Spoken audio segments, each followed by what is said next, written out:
సుమన్ టీవీలో మీ personal and business promotions కోసం కింది నెంబర్కి కాంటాక్ట్ చేయండి. తెలుగు రాష్ట్రాల ప్రజల గుండెల్లో గుబులు పుట్టించే వార్త ఇదే. ఇప్పటికే వరద కష్టాలు వెంటాడి జనజీవనం అస్తవ్యస్తంగా మారిన సమయంలో మరో ముప్పు ముంచుకొస్తోంది.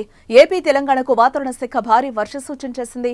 బంగాళాఖాతంలో అల్పపీడనం ప్రభావంతో మరోసారి నేడు భారీ నుంచి అతి భారీ వర్షాలు కురుస్తాయని వాతావరణ నిపుణులు అంచనా వేస్తున్న పరిస్థితి అయితే కనిపిస్తోంది. ఏపీలోని గోదావరి జిల్లాలతో పాటు విజయవాడలో భారీ వర్షాలు కురుస్తాయని తెలిపారు. ఇప్పటికే పలు జిల్లాల్లో వర్షాలు ప్రారంభమయ్యాయి.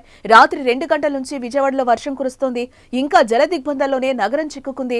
ఇంతలోనే వర్షం బెజవాడ వాసులకు కంటి మీద కునుకు లేకుండా చేస్తోంది. భారీ వర్షాలకు ఇప్పటికే ముంచేసిన కృష్ణా, గుంటూరు జిల్లాలకు వాతావరణ శాఖ ఆరెంజ్ అలర్ట్ ను జారీ చేసింది. ఇటు కాకినాడ, కోనసీమ, తూర్పు గోదావరి, బాపట్ల, ఏలూరు జిల్లాల్లో భారీ వర్షాలు పడే అవకాశాలున్నాయి.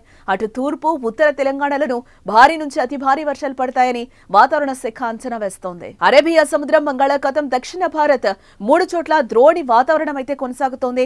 అది ఇవాల్టి నుంచి 3 రోజులుంటుంది.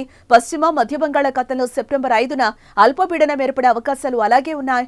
ఈ పరిస్థితుల వల్ల ఈ వారంలో ఆంధ్రప్రదేశ్, తెలంగాణలో తేలికపాటి నుంచి మోస్తరు వర్షాలు చాలా చోట్ల పడతాయి. సెప్టెంబర్ 4 నుంచి 7 వరకు కోస్తా ఆంధ్ర, యానంలో అక్కడక్కడ భారీ వర్షాలు కురుస్తాయని వాతావరణ శాఖ సూచిస్తోంది. అటు ఏపీలో విజయవాడ, తెలంగాణలో ఖమ్మం ఇంకా జలదిగ్బంధంలోనే ఉన్నాయి. ప్రాణాలు అరచేతిలో పెట్టుకుని తిండి తిప్పలు లేక బిక్కుబిక్కుమంటూ గడుపుతున్నారు. అలాంటి వారికి వాతావరణ శాఖ హెచ్చరిక గుండెల్లో గుబులు పుట్టిస్తోంది. వర్ష సూచన ఇరు రాష్ట్ర ప్రభుత్వాలు అప్రమత్తమయ్యాయి.